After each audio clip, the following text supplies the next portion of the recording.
ভারতীয় দূতাবাসের সামনে কিছু পোলাপানকে গন্ডগোল করতে দেখলাম। টাকলা ফুয়াদের দেখলাম, হাসনাত আবদুল্লাহরে দেখলাম, জামাতের দু একটারে দেখলাম, জামাতের ওই বি টিম কয়টারে দেখলাম, আবার ওই জামাতি এজেন্ট মাহমুদুর রহমানও দেখলাম আমার দেশের। এরা ভাঙ্গা ফেলাইব, কাইটা ফেলাইব, ভারতের 7 সিস্টার আলাদা করে ফেলাইব, কি হুঙ্কার, বাপরে বাপ। প্রথমত এগুলি সবই হচ্ছে ফাঁকা বুলি। এদের কারো বাপের ক্ষমতা নাই ভারতকে টাচ করার। এটা হচ্ছে বাস্তবতা। ভারত যদি কোনো ভুল করে থাকে, এটার জন্য ডিপ্লোম্যাটিক চ্যানেল আছে, ইন্টারন্যাশনাল ল আছে, এতটুকু বাংলাদেশ করতে পারে এবং সেই ক্ষেত্রে খুব একটা সফলতা পাবে না, কারণ বাংলাদেশ একটি দুর্বল দেশ। আন্তর্জাতিকভাবে আমাদের যে কয়টা বন্ধু ছিল এগুলোও গেছে, বাংলাদেশের পাশে কেউই আসলে নাই। আছে আছে আছে বোধহয় এখন পাকিস্তান আছে, ফকিরনি পাকিস্তান আছে। বাট এনিওয়ে, শোনেন, পেটটা ফালাবো, ভাইরা ফালাবো, উড়া এলাবো, গন্ডগোল করবো, কত কিছু তো করলো, কত কিছু তো কয় এগুলি। ভারত আমাদের প্রতিবেশী।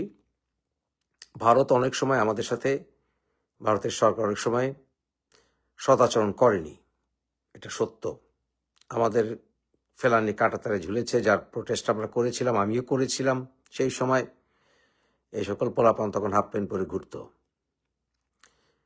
অনেক সময় আমাদের নদীর পানির হিস্সা নিয়ে আমরা আন্দোলন করেছি, আমাদের মহান নেতা ভাষা নিয়ে করেছিলেন।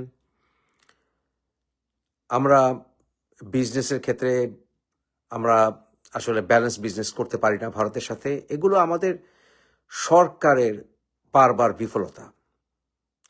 কিন্তু আমাদের সরকার যা করতে পারে না সেটা হচ্ছে, যখন কেউ সরকারের পর্যায়ে হোক এবং কি সাধারণ পাবলিকের পর্যায়ে হোক, পার্শ্ববর্তী দেশ যার সাথে বাংলাদেশের ডিপ্লোম্যাটিক টাই আছে তাদেরকে উড়িয়ে ফেলবে, কেটে ফেলবে, টুকরা করে ফেলবে, তাদের সার্বভৌমত্ব নিয়ে এসব কথা বলতে পারে না। প্রথমত এগুলি আন্তর্জাতিক আইনের লঙ্ঘন। জাতিসংঘের অর্থাৎ ইউনাইটেড নেশনসের চার্টারের আর্টিকেল 2 সরাসরি ভায়োলেশন হয়ে যাবে। এছাড়া বাংলাদেশের পেনাল কোডে এগুলো নিষেধ আছে, অনেকগুলো আর্টিকেল। 505 বাংলাদেশের পেনাল কোডে সেকশন 505, সেকশন 504, সেকশন 123, 124, ছাড়াও অনেক সেকশন আছে। সাইবার সিকিউরিটি অ্যাক্টেও ছিল, সাইবার সিকিউরিটি অ্যাক্টের আবার বাতিল করে হচ্ছে, এখন রিপিল করেছে এই সরকার। নেভারদিলেস কিছু প্রভিশন এখন অ্যাক্টিভ আছে। এবং বাংলাদেশের সরকারের পর্যায়ে অর্থাৎ সরকারি কর্মকর্তাদের পর্যায়ে কেউ যদি এই কাজ করে তাহলে সেটা গুরুতর ইন্টারন্যাশনাল ল ভায়োলেশন হবে। এবং বেসরকারি পর্যায়ে সাধারণ জনগণের ভিতর থেকে যদি কেউ করে এবং সরকার যদি সেই ক্ষেত্রে চুপ থাকে, ইনঅ্যাক্টিভ থাকে বা পরোক্ষভাবে সহায়তা করে, তাহলে এগুলো আন্তর্জাতিক আইনের লঙ্ঘন। ভিয়েনা কনভেনশনের আর্টিকেল 22 অনুসারে কোন একটি বিদেশি ডিপ্লোম্যাটিক মিশন অথবা এমবেসি কোন একটি দেশে থাকলে সেই এমবেসিকে ফুল প্রোটেকশন দেওয়া হচ্ছে হোস্ট কান্ট্রির রেসপন্সিবিলিটি। তাই বাংলাদেশে ভারতীয় এমবেসিকে রক্ষা করার দায়িত্ব সম্পূর্ণভাবে বর্তমানে ইউনূস সরকারের। এবং সেই ক্ষেত্রে যেখানে হাসনাত আবদুল্লাহর মতো পোলাপান বলছে 7 সিস্টার উড়িয়ে দেবে, অর্থাৎ ভারতের স্বাধীনতা সার্বভৌমত্বের বিরুদ্ধে থ্রেট দিচ্ছে, সেখানে সরকার চুপ থাকা আন্তর্জাতিক আইনের লঙ্ঘন। এবং ভারত কি করতে পারে? ভারতে বিষয়ে বাংলাদেশের হাই কমিশনারকে তলব করতে পারে, সেটা তারা করেছে। বাংলাদেশও ভারতের কোনো বিষয়ে তলব করার প্রয়োজন হলে করবে। ভারতে যেমন একসময় মোদী সরকারের সুব্রমণিয়াম স্বামী, সে সরকারে ছিল না কিন্তু ভারতে সে রুলিং গভর্নমেন্টের, মোদী গভর্নমেন্টের পার্টি করত, পার্টির একজন নেতা ছিল। তখনও বাংলাদেশে ইনভাইট করবে, বাংলাদেশে ভারত ঢুকে যাবে, এসব কথাবার্তা বলতো। কিন্তু বাংলাদেশের সরকার সেই সময় জোরালো প্রোটেস্ট, যতটুকু জানানো দরকার প্রোটেস্ট করেছিল, বা যত স্ট্রংলি জানানো দরকার তত স্ট্রংলি জানায়নি। আমি সেটাও সেই সময় তীব্র বিরোধিতা করেছিলাম। নেভারদিলেস, বিশেষ করে আমাদের বিজয় দিবসের দিন বেছে নেওয়া, এখানে আসলে হাদি মাদি এগুলো কোনো ইস্যু না। হাদিও তো কত থ্রেট দিয়ে দিত। সে চেয়েছিল শেখ হাসিনার ছেলে জয়কে কেউ মাথায় গুলি করুক, চোখ বেরিয়ে আসুক, শেখ হাসিনা তাকিয়ে থেকে দেখুক, এইসব কথাবার্তাও কিন্তু হাদি বলেছিল। হাদি মরে গেছে, মরেই গেছে আসলে, নেভার দিলেস ও যে অবস্থায় আছে, এসব কথাবার্তা ভায়োলেন্ট কথাবার্তা ও কিন্তু কম বলে নেই। সাথে ভায়োলেন্স দিয়ে ভায়োলেন্স কখনো দমানো যায় না। তো পার্শ্ববর্তী দেশ, যে দেশটি আমাদের তিন দিকে ঘিরে আছে, যে দেশ বাংলাদেশ স্বাধীনতার সময় আমাদেরকে তাদের নিজের ইন্টারেস্টে হোক আর আমাদের ইন্টারেস্টের হোক, তারা আমাদের পাশে ছিল। ভারত অন্তত একটা পুরো সেকুলার না হলেও সুডো সেকুলার দেশ। ভারতের সঙ্গে আমাদের বন্ধুত্ব রাখা প্রয়োজন। আসলে এখন আরেকটি কারণে তারা এই লাফালাফিগুলো করছে, সেটা বলার আগে আপনাদের বুঝতে হবে যে ভারত কিন্তু আন্তর্জাতিক অঙ্গনে চাইলে এটা জাতিসংঘে পেশ করতে পারে। বাংলাদেশের বেশি সিরিয়াস হলে বাংলাদেশের বিরুদ্ধে স্যাংশন আহ্বান করতে পারে সিকিউরিটি কাউন্সিলে। নেভারদিলেস এই হাদিকে ইস্যু না বা শেখ হাসিনা ইস্যু না, মূলত এই ফালগুলো কেন পারছে এখন, তারা এত ফাল কেন পারছে? মেইন কারণ হচ্ছে তারেক রহমান বাংলাদেশে আসবে ঘোষণা দিয়েছে।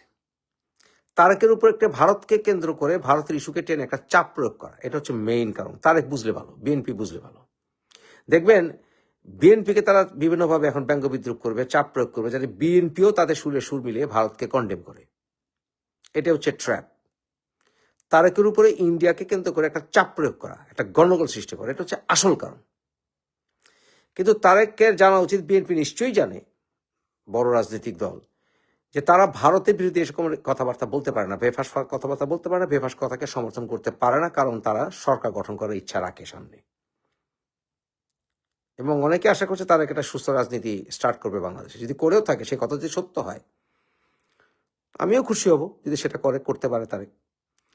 কিন্তু এই চাপটা, তারেকের উপরে চাপটা প্রয়োগ করার জন্য বাংলাদেশে একটি গন্ডগোল সৃষ্টি করা হচ্ছে, এটা হচ্ছে আসল কারণ। আর এসব পোলাপান, ভাই তুমি এমবেসি বাংলাদেশে ভারতের হাইকমিশন ঘেরাও করো কেন? পারলে সরাসরি যুদ্ধ ঘোষণা করো না, দেখি ফ্যাডম থাকলে। ভারতের ভূমিতে এক পা রাখতে পারবে না তোমরা, একটি পা রাখতে পারবে না তোমরা। 10,000 হওয়া 10 লাখ হও, ভারতের ভূমিতে এক পা রাখার ক্ষমতা রাখো না।